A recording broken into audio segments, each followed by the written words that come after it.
Mr. Speaker, this is a watershed moment for our islands because the answer to this question, whether yes or no, will have long-lasting impacts on the future of the Cayman Islands tourism industry.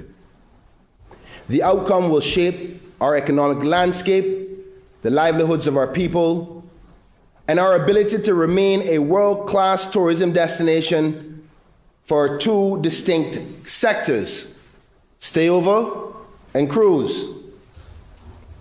This is why it's so crucial and critical that we allow the people to have their say on this matter. Now, Mr. Speaker, I will outline the government's reasons for supporting the development of a cruise berthing facility in the Cayman Islands. One of the most compelling reasons for supporting cruise berthing is the protection of Caymanian jobs, businesses, and the greater economy.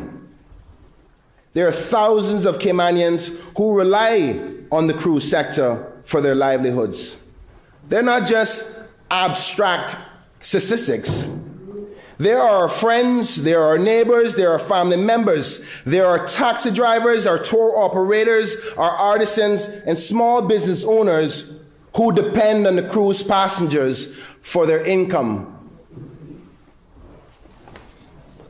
If the cruise sector is allowed to dwindle to nothing, Mr. Speaker, and let me emphasize, this is a real possibility, these Caymanians will be left out of any source of income within the cruise sector. Their jobs will be displaced, their businesses will have, that they've worked so hard to build over decades, will face closures.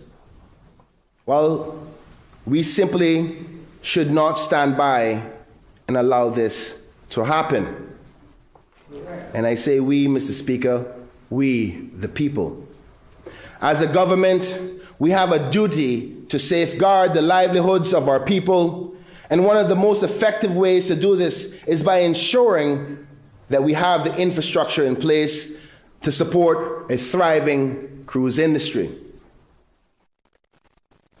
There is a misconception, Mr. Speaker, that the loss of cruise tourism will only affect a small segment of our population. And simply, that is not true.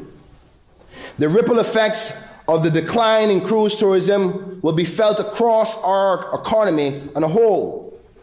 Businesses that rely on cruise passengers, whether directly or indirectly, would suffer.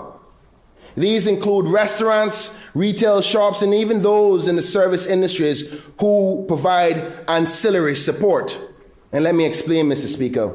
The people who deliver the supplies to the shop that's in cruise tourism, the people who clean the stores that cater to cruise passengers, the gas stations that service the gas to the taxi drivers, the tour operators, or the boat operators, the landlords who lease or rent their units to the cruise tourism businesses, the tender operators and captains. And yes, Mr. Speaker, I said the tender operators and captains, because they too will be affected over time as fewer and fewer ships come to our shores, because there will be less need for tendering.